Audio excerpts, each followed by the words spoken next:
Hello guys. আজি মই আপোনালোকৰ নতুন এটা ভিডিও লৈ আহিছো আপোনাৰ ভিডিও চাব। বাজেট অধিবেশন চলি আছে।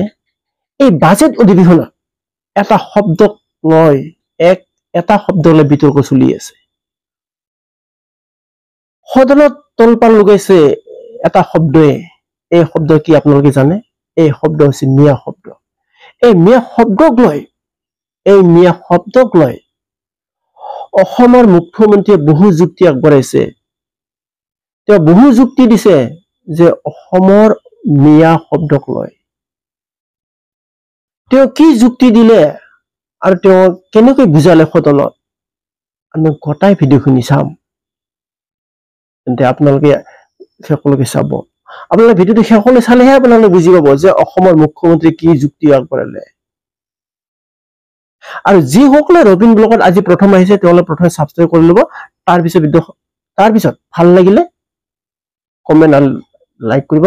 তেন্তে আহক আমি ভিডিওৰ মাজলৈ। মুখ্যমন্ত্ৰী ডাঙৰ মন্তব্য ক'লে চকু পানী পেলাই তেওঁ এই বুলি কৈছে হিমন্ত বিশ্ব শৰ্মাক গালি পাৰি লাভ নাই। এটা লুপ্ত হ'ব পৰা সভ্যতাক মই প্ৰতিনিধিত্ব কৰিছো। মিয়া শব্দ আৰু কেতিয়াও নলওঁ। এনে ধৰণৰ মন্তব্য আগবঢ়াইছে আৰু আমি কেইদিনমান জীয়াই আছো আৰু ভালদৰে জীয়াই থাকিব বিচাৰো। লুপ্ত হ'ব ধৰা জাতি চিঞৰি চিঞৰি জীয়াই থকাৰ অধিকাৰ বিচাৰিছে। এনে ধৰণৰ মন্তব্য আগবঢ়াইছে অসমৰ মুখ্যমন্ত্ৰী হিমন্ত বিশ্ব শৰ্মাই। মিয়া শব্দ ত্যাগ কৰি মুখ্যমন্ত্ৰী ডাঙৰ মন্তব্য।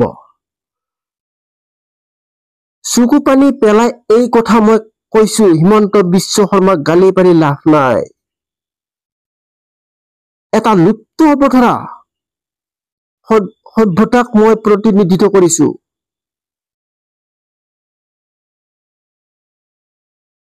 আমি কেইদিনমান জীয়াই থাকিব বিচাৰো। লুপ্ত হ'ব ধৰা জাতিয়ে চিঞৰি চিঞৰি জীয়াই থকাৰ অধিকাৰ বিচাৰিছো।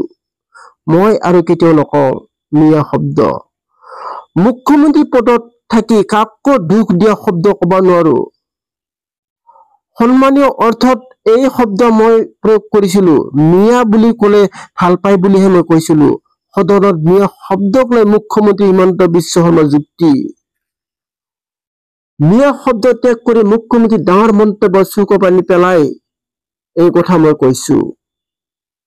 আমিতো জানো আমি ষ্ট্ৰাগল কৰিব যে মোক গালি পাৰি লাভ নাই, কাৰণ মইতো এটা সেন্টিমেন্টক ৰিপ্ৰেজেন্ট কৰি আছো। হিমন্ত বিশ্ব শৰ্মা কি আছে? মই একোৱে নহয়।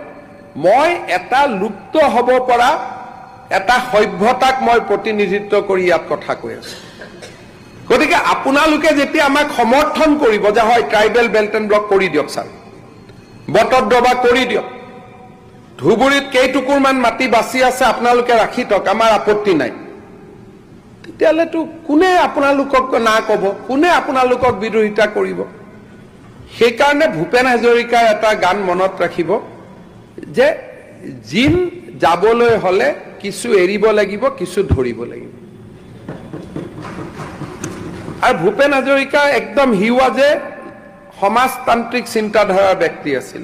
মনোৰঞ্জন তালুকদাৰ ডাঙৰীয়া জানে he was never A BJP. লাষ্টত জইন কৰিলেও তেওঁৰ গান গোটেইটোত হি ৰিপ্ৰেজেণ্ট এ ছ'চিয়েলিষ্ট থট প্ৰচেছ IPTFৰ দিনৰ পৰা। কিন্তু ভূপেন হাজৰিকায়ো লিখি থৈ গৈছিল জিন যাবলৈ হ'লে কিছু এৰিব লাগিব, কিছু ধৰিব লাগিব। মই সমৰ্থন কৰিছো জাকিৰ হুছেইন ডাঙৰীয়া যে আপোনালোকে জিন যাব খুজিছে এই মাটিত, যদি জিন যাব খুজিছে কিছু এৰিব লাগিব, আৰু এৰাখিনি আপোনালোকে ৰেডি হৈ লওক যে এইখিনি আমি এৰি দিম। কট্টৰতা যদি কৰি থাকে তেতিয়াতো জিন যাব নোৱাৰিব, সদায় কনফ্লিক্ট হ'ব। সেইকাৰণে মোৰ এই হাউচত অনুৰোধ with a very positive note, কোনো ইয়াত বিষাদ নাই, কাৰণ আমিতো জানো আমি ষ্ট্ৰাগল কৰিব লাগিব। এতিয়া কংগ্ৰেছৰ যিখিনি আমাৰে কমিউনিটিৰ মানুহ তেওঁলোকে যি কৈ আছে ভোটৰ কাৰণে কৈ আছে, ব্যক্তিগতভাৱেতো ঘৰত উল্টাই কয় যে দাদা ভাল কৰিলে বুলি। এইটোতো কোনো কথাই নাই। এইটোতো মইতো নিজে জানো যে what is the sentiment in Congress, বা ভোটৰ আশাত যি চলি আছে এইটো বেলেগ কথা। কিন্তু এটা লুপ্ত হ'ব খোজা সভ্যতাৰ মানুহখিনিয়ে কিছুদিন জীয়াই থকাৰ সংগ্ৰাম কৰিব খুজিছে। আমি কেইদিনমান যেন আৰু বাচি থাকো, মনডাল নুমোৱাৰ আগতে আমি অলপ জ্বলিব খুজিছো। আৰু এইখিনি কথা মই গৌৰৱেৰে কোৱা নাই, মই চকু পানী পেলাই কৈছো।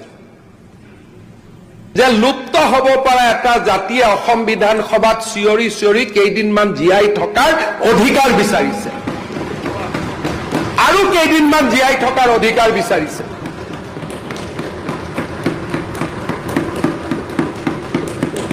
ধুবুৰী গ'ল গোৱালপাৰা গ'ল বৰপেটা গ'ল দৰং গ'ল নগাঁও গ'ল মৰিগাঁও গ'ল মানে মাটি বাৰীবোৰ গুচি গ'ল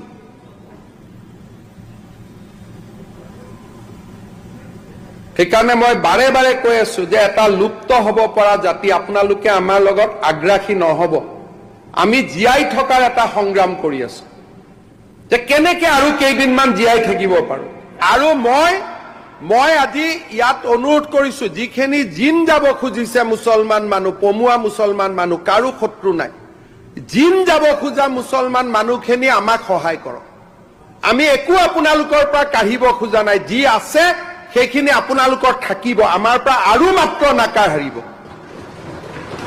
যি আছে আমি আপোনালোকৰ পৰা আৰু একো আমি আপোনালোকৰ পৰা কোনো কাঢ়ি লোৱাৰ আকাংক্ষা নাই সেইকাৰণে আইনখনত মই আনিছো যে যাৰ মাটিত বহি আছে ই বহি থাকিব ইয়াত মই লিখা নাই যে